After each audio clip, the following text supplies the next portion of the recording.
Sorry, the video cut. So the second part of the video that is explaining the difference between sophrology and meditation has mindfulness that a lot of people knows actually.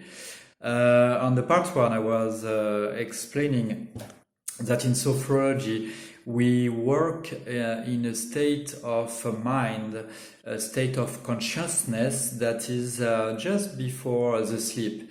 Is not the level of hypnosis, who is very, very deep. We in sophrology we are not as deep as hypnosis. But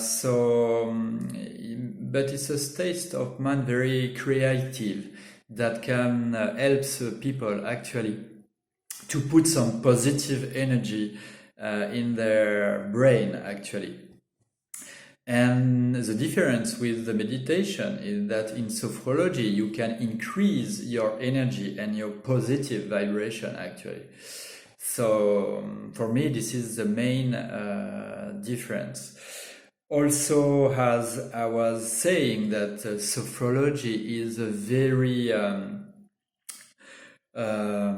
body psycho-corporeal, I don't know how to say, it's a very body activity actually. You are not just staying in a chair in sophrology actually. In all the first degree called relaxation dynamic 1, RG1, you are doing exercises with movement that I will make a video of that.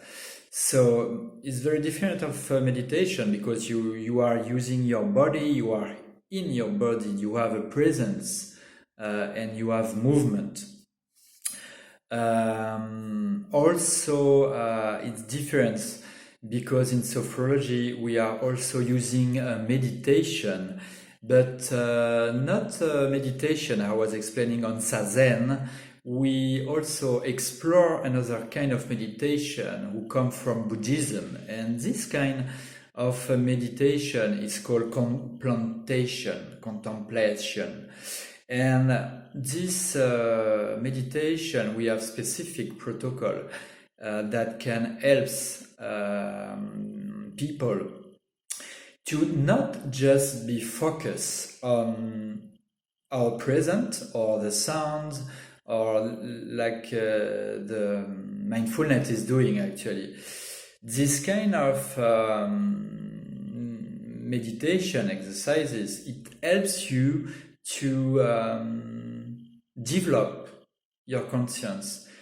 You in meditation of second degree, you are experiencing how your consciousness can be here, but also expand. And why is very interesting to do that is because most of the time with meditation or in the life, after the meditation, when we have problem, usually we focus on problems actually. If we have pain, well, we focus our attention in the pain. And in sophrology, we have this meditation who go further for me, from my point of view.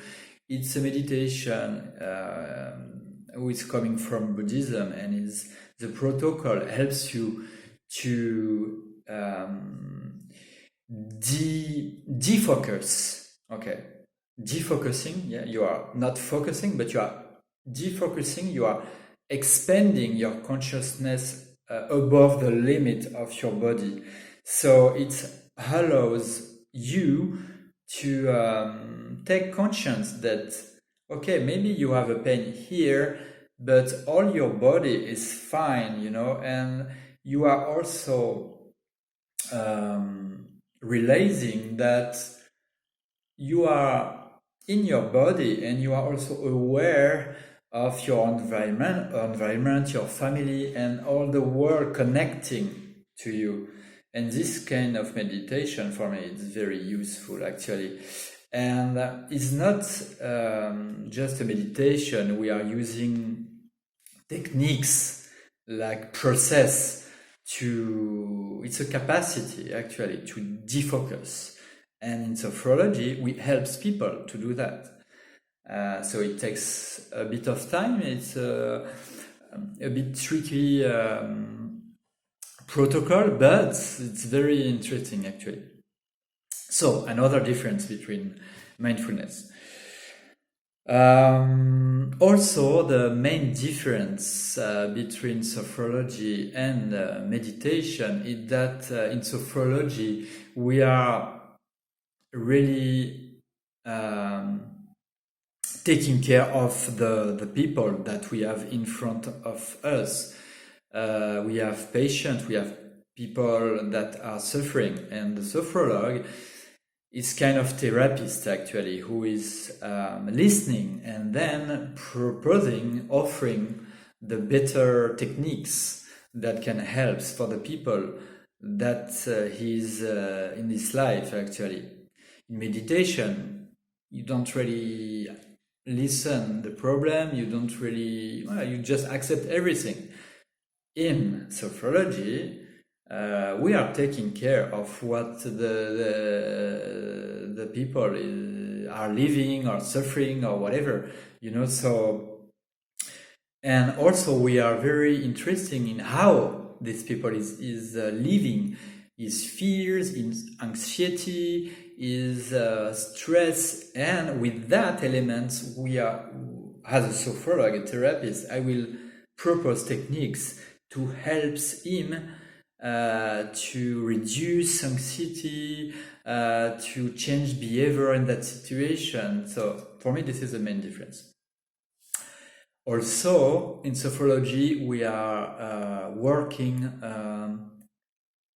in the 3 dimensions. We are working in the present, for sure, as meditation and mindfulness, but we are also working in the past and in the future. In the past, we are using techniques